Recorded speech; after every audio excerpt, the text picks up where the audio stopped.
house still mills. What's the deal, man? It's Tuesday. Y'all know what I'm heading to do, man. Gotta make a living for the fam, bam. And y'all know how the story go, man. But peep game, let's get into this shit, man. We gotta continue with these Saudi breakdowns, and we gonna get into one, the first of two heavyweight clashes, and that is a G Kabayel versus Zhang, man. I don't know what the fuck is wrong with this, with this Kabayel motherfucker, man. But yo, something is wrong with this dude. Something is wrong with this motherfucker, man. Listen, that was an incredible performance, man. But I'm not gonna cap, man. Like I was getting really worried because I had him winning the fight. I had him winning the fight, man. And it wasn't like I was pulling for him, like, oh, I need you to win this. No, I really didn't care who won the fight, but I did. When you make a prediction, you want the prediction to stick. You want that you want to be right. Everybody wants to be right. You know, who wants to be wrong? Don't nobody say shit to be, with the intent of being wrong. You want to be right. You dig? So I had him winning, but I didn't. I wasn't fully invested in him winning. Like, I need you to go out here and win this fight. Like I'll be invested in Anthony Joshua, Bud, Canelo, Inouye, Usyk. I wasn't invested like to that degree, but I did want to be right.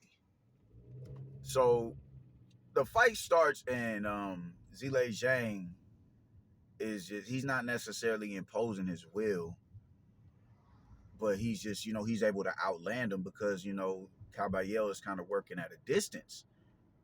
He's working at a distance. He's finding a home for the body work early on. He's getting in, he's landing uppercuts and everything, but Zhang is still fresh, and that's when he's most dangerous, when he's fresh. And he popped his head back with this devilish left hand. I was like, so like, all right, man, I'm expecting him to continue to do what he was doing in the second round, in the first round, from the second round on. This motherfucker just says fucking decides to step into the kill zone. You dig? Jump right into the crock pool, and I'm like, what the fuck are you doing? But I'm like, what are you doing? But even while I'm saying, what the fuck are you doing? He's having, a boatload of success. Devilish combination punch into the body. You dig? He's doing him dirty, and Zhang is not answering these he's not answering these body shots. No uppercuts, no hooks over the top. It's none of that. He's not even trying to protect his body, bro. He's not. He's just letting this dude just put 5 and 6 punches in his belly unanswered. I'm like, oh, okay, that's kind of weird, but still, like, that's kind of weird, but still, you need to get back on your bike and get back to the outside, because that's not a distance you want to be at this early on in the fight. But he's having so much success at that range, but I'm still worried, because I'm like, dude, get the fuck out of there, man. What are you doing? Get the fuck out of there. And by around the third or fourth round, you start to see Zhang's mouth wide open, breathe, like taking deep breaths in through his mouth. I'm sitting here like, damn, this dude, damn, it was like that. He's having success like that. Now, granted, he's having success, but he's still dangerous, man. It's only 4 or 5 rounds into the fight.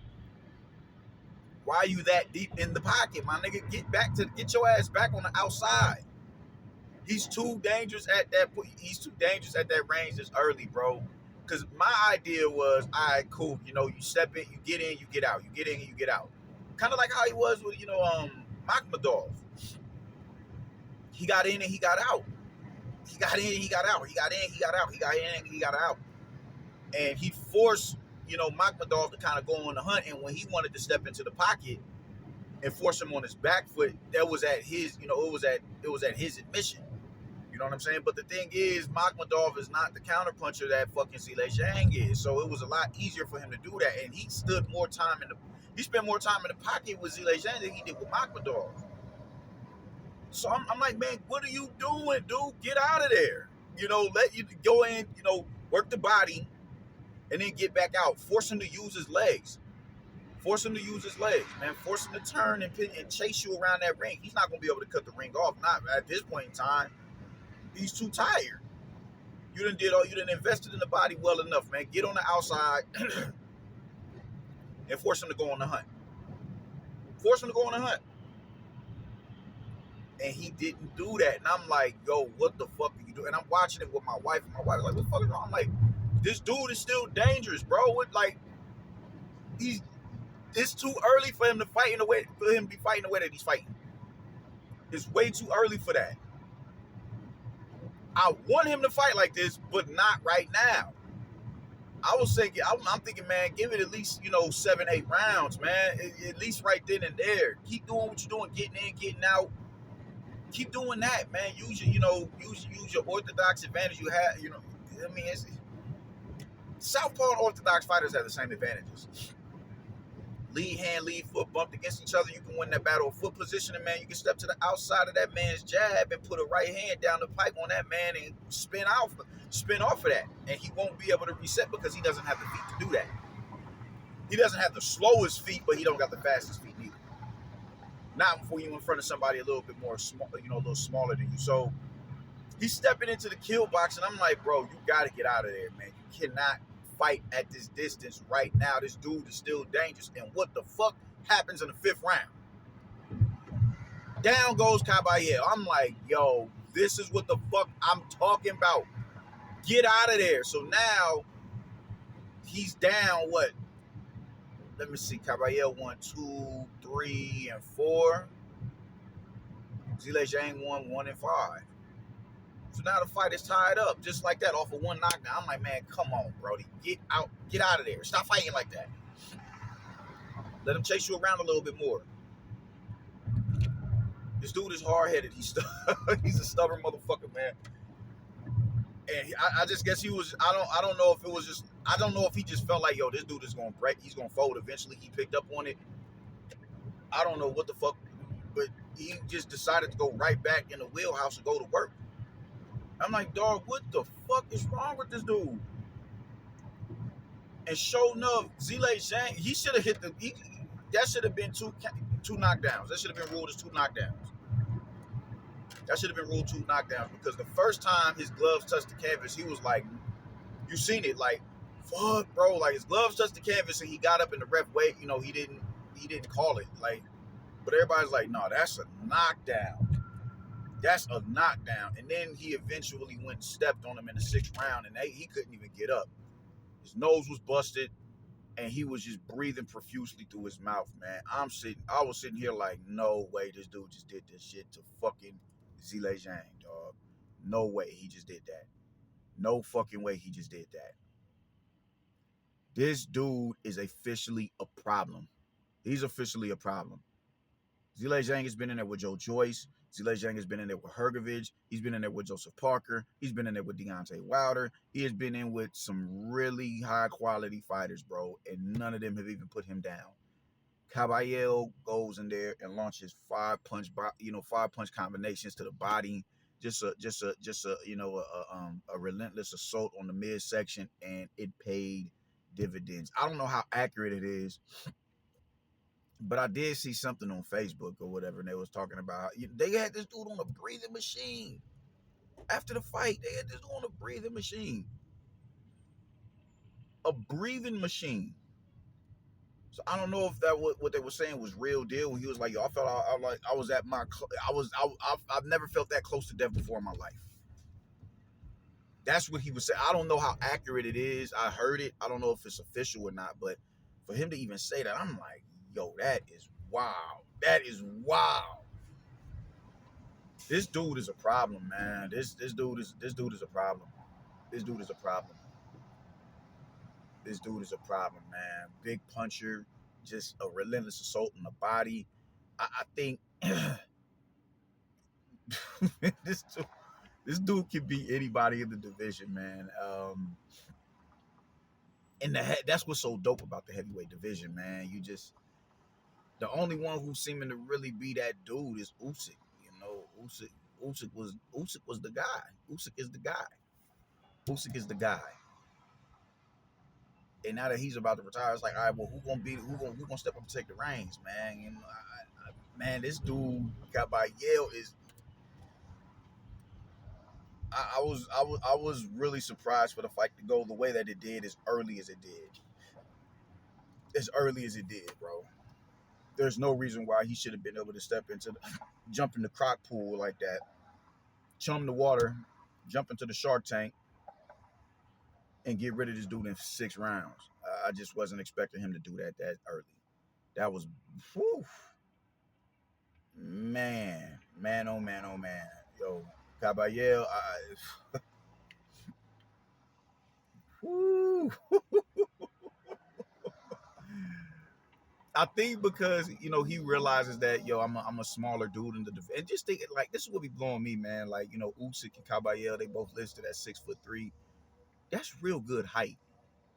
That just goes to show the type of Goliath ass niggas that we dealing with in the heavyweight division right now, man. 6'3", and a lot of these dudes lie on their height, man. I don't think a lot. He might not. He might even be 6'2", 6'1". I don't think Joseph Parker is 6'4". I don't think he's 6'4". I don't think he's 6'4". He could be 6'3", 6'2".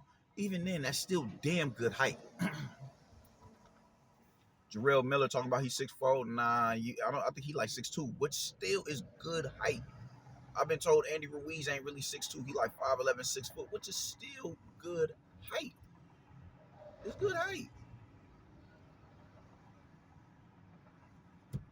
But I think with him knowing that, just man, these dudes, this ain't, the '90s heavyweight division where Lennox Lewis was an anomaly and at 6'4". Everybody else is 6'1", 6'2", 6'3", maybe even 6 foot. David Tool is 5'11". These ain't, these dudes ain't, skyscrapers in the division. You dig? Now we don't have that luxury. You don't have that luxury to be in the division where these motherfuckers is averaging 6 foot, 6 foot, 6'4", 6'5", 6'6". And with him knowing that, he's like, yo, I'm at a disadvantage, so I have no other choice but to be this pressure fighter and take it to a fighter. I have no choice but to step into the pocket and take just rob them niggas of their mobility by just consistently beating up on their body. The fuck was that? Oh, that's the train. But he knows that, and I think that's a very smart play right there, man. And he's relentless to the body. He's gotten his last 3 and even, bro, Frankie Sanchez, he had to go on the hunt to find Frankie Sanchez, and he stopped him. He's stopping dudes who've never been stopped before. He's dropping niggas who've never been dropped before, man. Man, listen. This kind of gives me hope for the likes of a Richard Torres, it kind of gives me hope because he's fast enough on his feet to where he can get in and get out. He can get in and close distance and cut those angles and go to work on you like that. This is giving me hope that, man, these dudes, just they're bigger heavyweights, yeah, but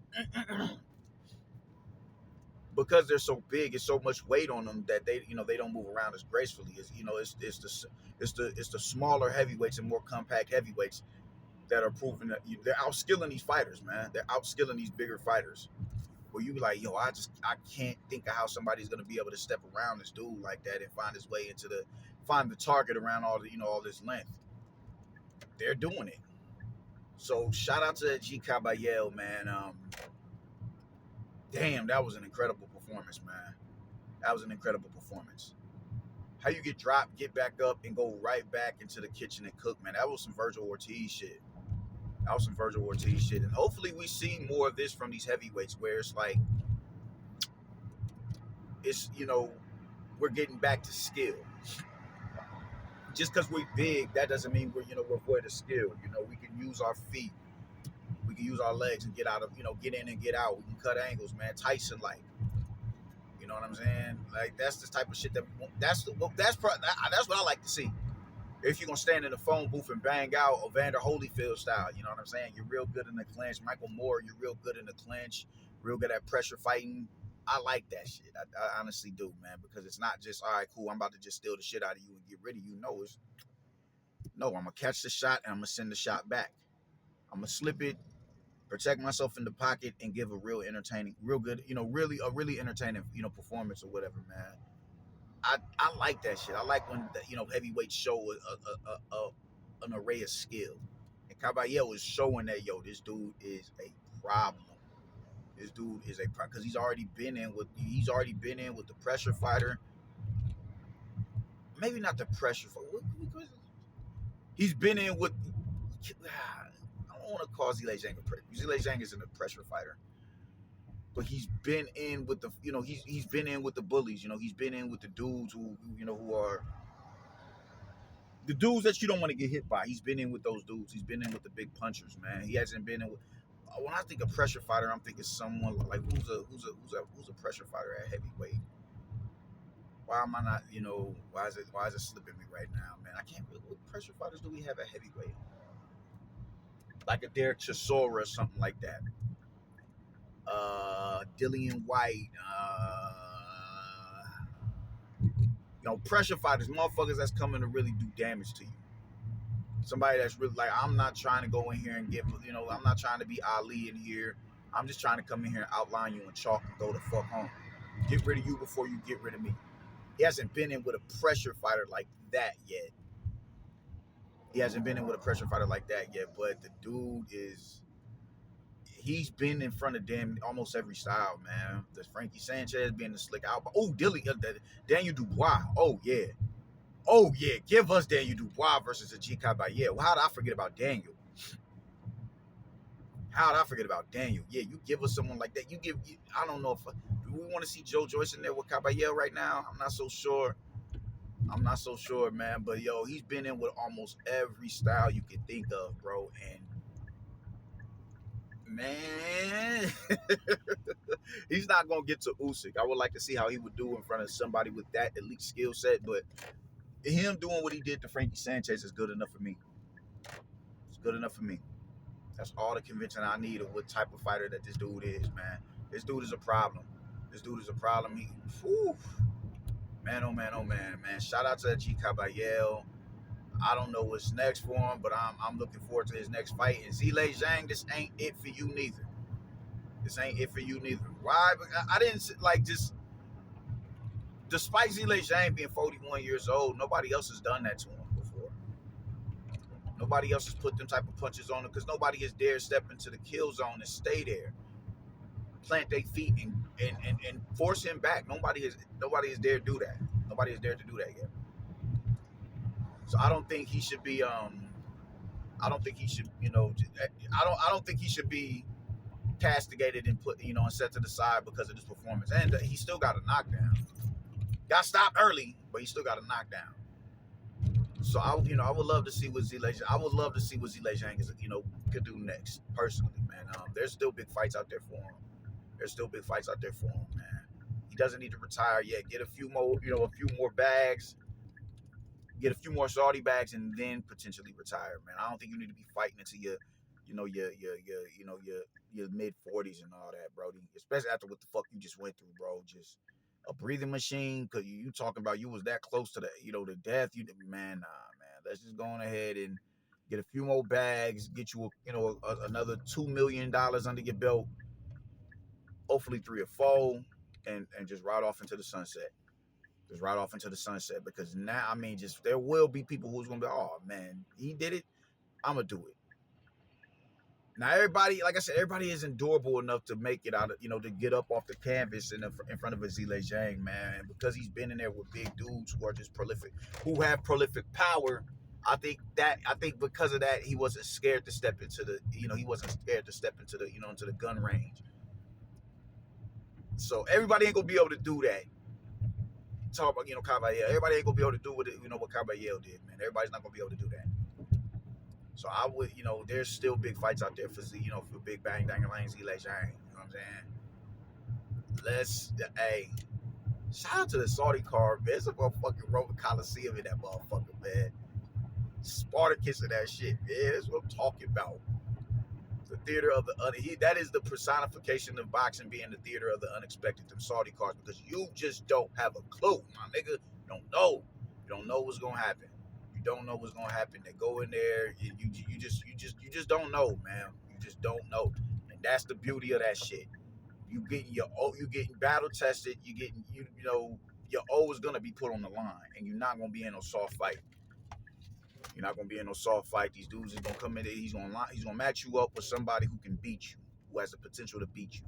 That's the beauty of the Saudi cards, man. Riyadh season, and I'm loving every minute of it, man. So Zhang, I think he got about 3 fights left, maybe even 2 or 3 fights left before he need to go on ahead and retire his jersey, hang his flag up, and ride off into the sunset, man. But I'm enjoying the fuck out of this shit. Shout out to SG Kabayel. Hold your head up, Zhang. You shall return. And I think you'll be all right. Oh, bet there's a parking spot up here. I think he'll be all right. He'll be all right. He'll definitely be all right. But man, oh man, I can't get over that breathing machine shit, bro. That shit is wicked work. But yeah, man, I just got to work, so I'm about to go in here and do what I do so I can get home. And I'll get with y'all later, man. Y'all let me know if I'm burnt the fuck out or if I'm on to something, man. Y'all stay righteous until next time, yo. Deuces.